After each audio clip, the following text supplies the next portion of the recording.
आर्थिक चिट्ठा में अंश पूंजी का प्रदर्शन, इस पर आधारित प्रश्न है। प्रश्न नंबर 13 पर ध्यान दीजिए।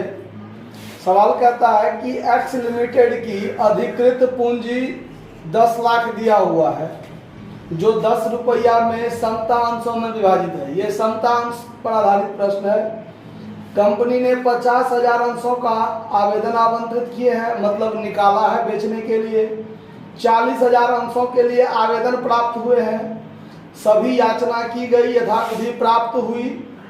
1,000 अंश पर 2 रुपया के दर से अंतिम याचना का रुपया प्राप्त नहीं हुआ और बाद में इनमें से 500 अंशों को हरण कर लिया गया, मतलब जब्त कर लिया गया। समझ में आ रहा है? आपको कहता है कि 2013 की अनुसूची 3 भाग 1 में अनुसार आर्थिक चिट्ठा बनाने के लिए कहता तैयार, यानी स्थिति विवरण में आप दिखाइए। अब देखिए, भारतीय कंपनी अधिनियम जो है, उस कंपनी अधिनियम में जो कंपनी से संबंधित संपूर्ण नियम जो बनाए गए हैं, उसमें अनुसूची 2013 वर्ष में जो बना था कंपनी अधिनियम, उसमें अनुसूची 3 में और भाग 1, उसमें अलग अलग में धारा बनता है। उस आधार में एक भाग है, भाग 1 है, उसमें बैलेंस शीट का नमूना दिया गया और उस नमूने के अनुसार कहता है कि आप बैलेंस शीट बनाइए। तो बैलेंस शीट बनाने का जो नियम दिया गया उसमें, ये आप पार्टी पहले आप देखते थे कि बैलेंस शीट कैसे बनता था, ऐसे इधर लायबिलिटी होता था, इधर एसेट्स होता था ना। एक डेबिट पक्ष और एक क्रेडिट पक्ष के तरह ही जैसे खाता बनता है ना, खाता का प्रारूप, तो इस तरफ डेबिट पक्ष और इस तरफ क्रेडिट पक्ष होता था। लेकिन बैलेंस शीट में डेबिट पक्ष और क्रेडिट पक्ष नहीं होकर के इसको बायां भाग और इसको दायां भाग कहा गया। क्योंकि खाता तो यह है ना कि एक डेबिट पक्ष होगा और एक क्रेडिट पक्ष होगा, और इसको बायां भाग कहा जाता था और इसको दायां भाग कहा जाता था। तो बायां भाग में हम लोग लायबिलिटी लिखते हैं और दाहिना भाग में एसेट्स लिखते हैं। बायां भाग को लायबिलिटी साइड और दायां भाग को एसेट्स साइड कहा जाता है। आया बात समझ में? और बाद में जो बैलेंस शीट का ये जो खाता का रूप था, उस खाता का रूप हटा के एक विवरण का रूप कर दिया गया। क्या कर दिया गया? विवरण का रूप। उसमें क्या कहा कि पार्टिकुलर का एक कॉलम होगा, इसके ऊपर में ए लिख के आप capital and liabilities, capital and liabilities आप एक अलग हेडिंग में लिखिए। लायबिलिटीज का जितना आइटम होता है एक साथ आप लिख लीजिए, फिर टोटल कर लीजिए और फिर उसके नीचे में आप बी नंबर दे करके आप एसेट्स एंड प्रॉपर्टीज लिखिए। तो ये बनाया गया आपका बैलेंस शीट का एक नया फॉर्मेट दिया गया, ठीक है। और इसी फॉर्मेट के अनुसार आपको बैलेंस शीट में शेयर कैपिटल को दिखाना है। क्या दिखाना है? तो शेयर कैपिटल जो होता है वो कितने प्रकार का होता है? 5 प्रकार का बताए हैं। एक ऑथराइज्ड कैपिटल, जितने पूंजी से कंपनी की स्थापना होती है। एक इशूड कैपिटल, जितने पूंजी कंपनी ने बेचने के लिए जनता में निकाला है, उसे निर्गमन पूंजी भी कहते हैं। उसके बाद होता है प्रार्थित पूंजी, यानी सब्सक्राइब्ड शेयर कैपिटल, यानी कंपनी ने जो शेयर निकाला बेचने के लिए, उसमें से जनता ने कितना खरीद लिया। फिर होता है कॉल्ड अप शेयर कैपिटल, यानी जनता ने जितना शेयर खरीदा उससे कंपनी ने कितना मांगा, पूरा का पूरा मांगा, या ऐसा भी होता है कि लास्ट में फाइनल कॉल नहीं मांगता है, कुछ कम मांगा। और फिर एक होता है कि कंपनी ने जितना मांगा कॉल्ड अप शेयर कैपिटल, उसमें से जनता ने कितना चुकाया, वो होता है पेड अप कैपिटल। तो कंपनी के लिए वास्तविक पूंजी का जो भाग होता है वो सिर्फ पेड अप कैपिटल होता है। क्या होता है?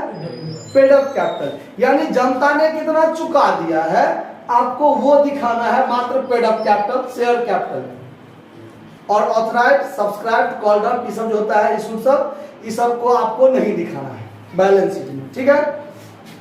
तो जब आप यहाँ बैलेंस शीट बनाइएगा तो यहाँ लिखाता है शेयर होल्डर फंड्स।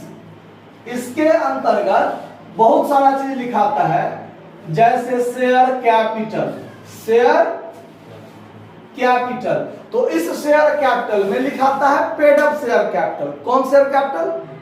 तो यानी जनता ने कितना चुका दिया है सिर्फ वो दिखाया जाएगा, और जो नहीं चुकाया है वो नहीं लिखा जाएगा। आया बात समझ में? अब ये चीज को दिखाने के लिए एक नोट्स ऑफ अकाउंट बनता है, यानी ये एक तरह से आपका वर्किंग नोट हुआ एक तरह से। आया समझ में? यानी आप यहां पर क्लियर करके दिखाइए कि आपने कितना कितना क्या है आपके पास वो। तो इसमें हम लोग दिखाते हैं सबसे पहले authorised capital, authorised share capital. Authorised share capital में सवाल में देखिए दिया हुआ है कितना शेयर है, 10 लाख रुपया का, 10 लाख रुपया का 10 रुपया वाला संतान, तो 1 lakh equity share at the rate of क्या रुपया वाला, 10 रुपया वाला, तो ये कितना का हुआ, 10 लाख का। यहां डबल लाइन से क्या कर दीजिए, बंद कर दीजिए। उसके बाद 2 नंबर में लिखिए issued share capital, issued share capital. इसमें कितना है, तो जनता ने को कंपनी ने 50,000 इक्विटी शेयर निकाला है। क्या निकाला है, 50,000 share at the rate of क्या रुपया के दर से, यानी 5 लाख का इशूड शेयर कैपिटल हुआ। ठीक है। 3 नंबर में subscribed share capital, subscribed share capital, जनता ने कितना शेयर खरीद लिया, 40,000 इक्विटी शेयर ना, 40,000 equity share at the rate of क्या रुपया के दर से, तो 4 लाख का हुआ की दिक्कत। तो बैलेंस शीट में इसको नहीं दिखाया जाना है। ठीक है। उसके बाद होगा 4 नंबर में called up share capital, called up share capital, यानी 40,000 शेयर पर at the rate of RS 10 रुपया तो कंपनी मांगा है, 4 लाख का मांगा है, इसको भी बैलेंस शीट में नहीं दिखाया जाना है।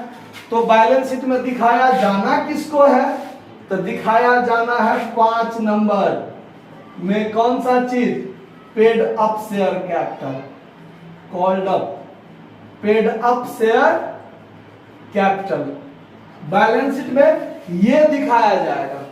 ठीक है। अब इसमें हम लोग क्या क्या देखेंगे, ध्यान से देखिए।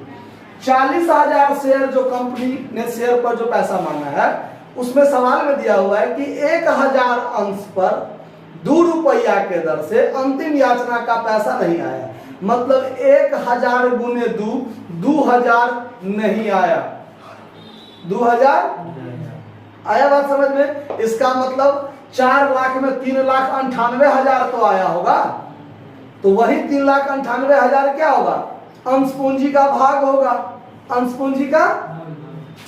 तो अब इसको लिखेंगे हम लोग कैसे, उस पर ध्यान दीजिए। 40,000 में 1,000 शेयर पर पैसा नहीं आया। ठीक है। तो 39,000 इक्विटी शेयर पर at the rate of RS 10 रुपया, ये आपका फुल्ली पेड है। क्या है, आया बात समझ में? यानी कितना रुपया का, 3,90,000 का फुल्ली पेड है। अब 1,000 बाकी जो 1,000 है, उस 1,000 का 2 पार्ट बना। 500 को क्या कर लिया गया, फॉरफीचर किया गया, अब 500 को फॉरफीचर नहीं किया गया। यही बात है ना। तो यहां पर लिखेंगे 500 equity share at the rate of RS 2 रुपया के दर से नहीं दिया ना, तो 8 रुपया के दर से दिया है ना, at the rate of RS 8 rupees partially paid, partially paid, यानी 8 रुपया के दर से फुल्ली मांगा गया है, 10 रुपया के दर से मांगा गया है, लेकिन चुकाया है 2 रुपया के दर से तो नहीं चुकाया है, और कंपनी ने उसको जब्त भी नहीं किया है, मतलब 2 रुपया के दर से कम चुकाया है, तो 8 रुपया के दर से चुकाया ना। तो यहां पर लिख दीजिए 4,000 रुपया, 500 गुने 8, 4,000, पार्शियली पेड अप, और 500 इक्विटी शेयर जो क्या कर लिया गया, फॉरफिटेड कर लिया गया, यानी जब्त कर लिया गया, उस पर भी तो at the rate of RS 8 रुपया पार्सली पेड है कि नहीं, पार्सली पेड है, यानी कितना आया है 4000, यानी कुल मिलाकर 3,98,000 तो हमारे पास आया कि नहीं आया। तो पेड अप शेयर कैपिटल जो ये हुआ, total paid up share capital, ये आपका बैलेंस शीट का क्या हो जाएगा, मुख्य भाग हो जाएगा। समझ में आया बात। तो यहां आप शेयर कैपिटल कितना लिखिएगा, 3,98,000, 3,98,000, और नोट ऑफ अकाउंट आपका यहाँ पर कौन सा आ रहा है, 5। आपने 5 नंबर के वर्किंग नोट से ये चीज लिया है, तो यहाँ 5 लिख दीजिए। प्रीवियस ईयर वाला डेटा आपके पास तो नहीं है, बात खत्म। ये इतना ही चीज जो है आपका बैलेंस शीट में शेयर कैपिटल को दिखाया जाएगा। तो आपका बाकी सवाल में तो और कुछ है नहीं, सिर्फ कहता है बैलेंस शीट में आप शेयर कैपिटल दिखाइए। अब 3,98,000 आपका शेयर कैपिटल है, तो आपके बैंक में भी तो 3,98,000 होगा, इससे ज्यादा तो कुछ नहीं होगा। तो अगर आप इसको टोटल बनाइएगा, सवाल वैसे बनाने के लिए नहीं कहता है, सिर्फ कहता है प्रदर्शित करिए, तो आपका सवाल यहीं पर बनकर क्या हो गया, समाप्त हो गया। लेकिन यदि आप और पूरा अगर बनाइएगा तो यही 3,98,000 आपका टोटल अमाउंट हो जाएगा। फिर बी में आप लिखिएगा कौन चीज, एसेट्स। एसेट्स में क्या दिखा दीजिएगा, कैश एट बैंक, यानी आपके पास अभी तक 3,98,000 ना टोटल होगा। समझ में आया बात। क्योंकि आपने 4 लाख आपको मिलना चाहिए, 2,000 नहीं आया, तो 3,98,000 तो आया। उसमें हमने कुछ जब्त किए थे, जब्त करने में भी तो रुपया तो नहीं आता है, तो रुपया हमारे पास कितना आया होगा, 3 लाख। तो वही आपका कैश एट बैंक में हो जाएगा, और वही आपका शेयर कैपिटल हो जाएगा। ये बैलेंस शीट आपका बनकर तैयार है। कहीं कोई दिक्कत है इस बात को समझने में, नोट कर लीजिए। धन्यवाद।